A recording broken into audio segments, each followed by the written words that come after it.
10일 매일 성경 함께 나누겠습니다. 첫 번째 문단입니다.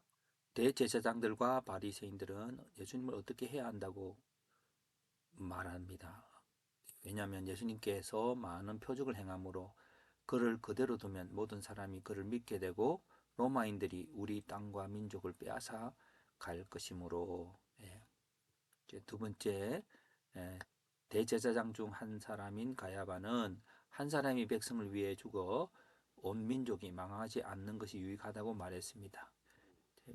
왜냐하면은 가야바가 그 해의 대제사장이고, 그러므로 스스로 말한 것이 아니라 하나님 예수님께서 민족을 위해 하시고 그뿐만 아니라 흩어진 하나님의 자녀를 모아 하나가 되게 하시기 위해 죽으실 것을 예언하셨기 하는 그 목적에서 그 말이 이중적 의미로 하나님이 사용하셨습니다.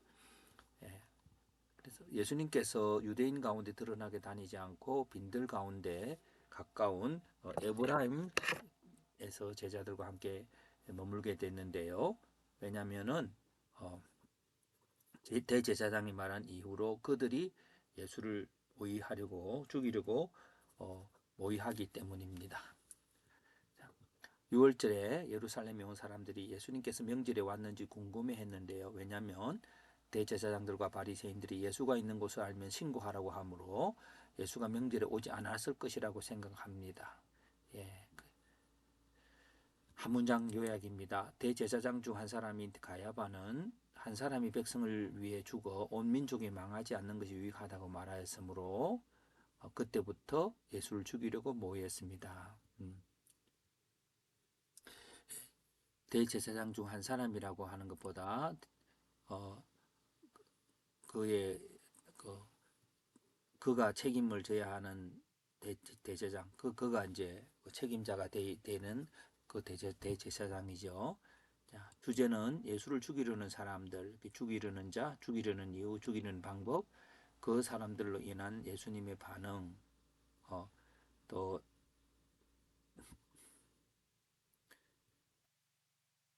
이게 예수님의 반응이 아니라 이렇게 접전의 패턴화하는 것들이 필요한 것이므로 예수님 그리고 그다음에 사람들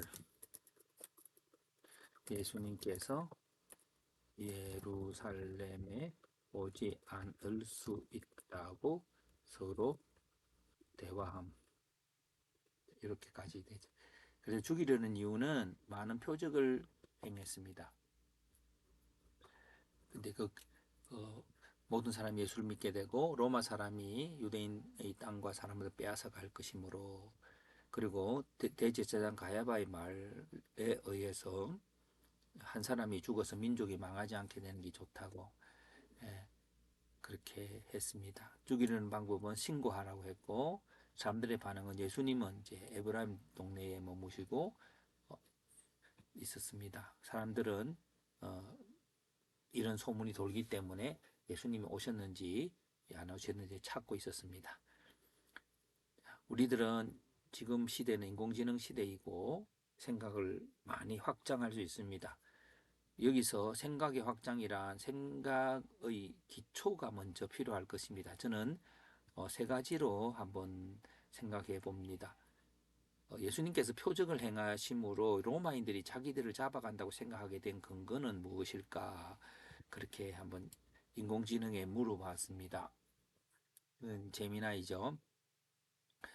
그랬을 때에 그 메시아 대망 사상들로 인해서 많은 사람들이 그 정치적 폭동이 될 가능성이 있습니다.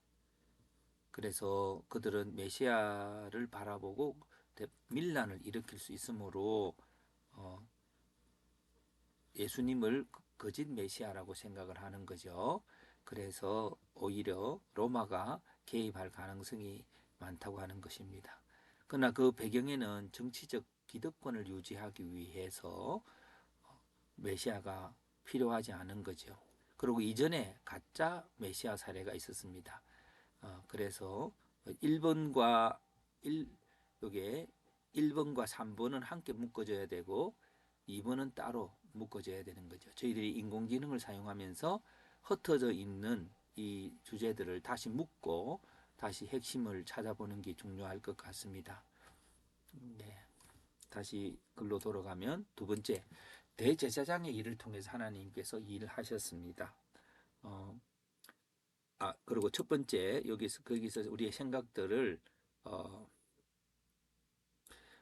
저는 대제사장들과 바리새인들은 그들이 로마인의 입장들을 잘 이해하고 균형을 잡고 있다고 여기고 있음을 보게 됩니다. 현실주의자로서 또 현실에 적응하는 자로서의 그런 신앙인의 신앙이 없어져 있는 개혁이라고 하는 것들을 잃어버린 자의 모습을 보게 됐고요. 두 번째는 대제사장 일을 통해 하나님께서 일하시는데요. 가야바가 한 사람이 죽어 민족이 망하지 않게 된다는 말을 한 것도 그 의미는 다르지만 하나님의 역사심으로 해석하고 있는데, 이와 같은 논리가 적용되는 다른 성경 내용을 알려다오라고 했을 때에 먼저 인간의 악함이, 정치적 계산이 구속적 경륜을 이루는 것이죠. 그래서 밀란을 막기 위해서 예수를 희생시키자는 불의한 의도로 말했지만 성경은 예수님의 예언을 성취하기 위한 것이다. 그런 일들이 많습니다. 우리의 성경의 악에 대해서 하나님은 사용하시는 거죠. 요셉이 형님들의 악을 통해서 하나님의 선을 이루고, 발람의 저주를 통해서 하나님이 축복하게 하시고, 또 우리가 모르는 고레스도 하나님의 종이라고 하는 것으로서 세상적인 모든 것들이 돌아가서 거기에 하나님이란 단어가 없지만, 하나님은 너는 나를 알지 못하였으나 나는 내 이름을 불렀다고, 너는 나를 알지 못하였으나 나는 내 띠를 동했다고 하는 그 고레스에 대한 예언들이 있습니다.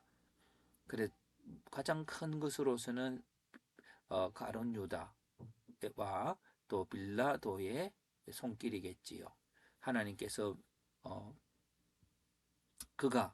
사도행전은 그가 하나님께 정하신 뜻과 미리 아신 대로 내어준 바 되었거늘, 내어준 사건이 하나님의 정하시고 예언되어졌다라고 하는 거죠.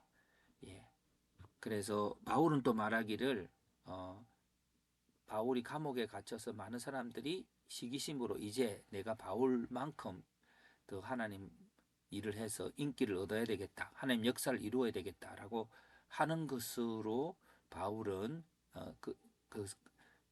시기하는 자들을 통해서 하나님 역사하신다라고 말하고 있는 거죠. 인간의 악 있지만 그 모든 것들이 하나님의 선으로, 하나님의 뜻으로, 경륜으로 이루어 간다는 거예요. 잠언 16장 6절에 9절에 사람이 자기의 마음으로 자기 길을 계획할지라도 그 걸음을 인도한다는 여호와시다라고 그렇게 생각해 볼 수 있습니다. 세 번째 질문은 성전에 올 수 없는 예수님께서는 성전의 주인이시지만 성전에 올 수 없는 안타까운 일을 성전의 대제사장들인 경영자들인 대제사장들과 바리새인들로 인하여 일어났는데요. 이런 것에 대한 교훈을 주는 성경 구절은 그렇게 했을 때에 이제 여기 보면 본질보다 관리에 우선되어질 때에 관리인의 착각, 우리 청지기가 이제 주인을 죽이자, 그 땅의 주인을 모르는 거죠.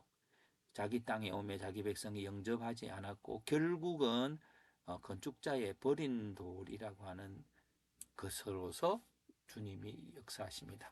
오늘 기존 세력 속에는 언제나 이권과 권력이 개입됩니다.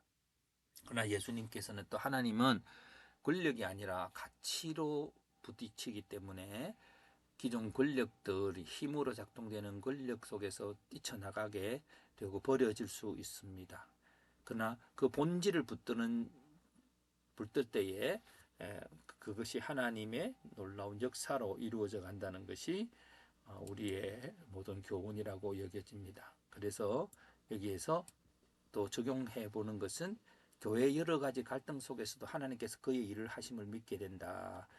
교회는 때로는 부족한 그 속에서 있지만 그 속에서 사람들의 모든 욕망과 또 미성숙의 충돌 속에서도 하나님은 그의 일을 하심을 믿어야 할 겁니다.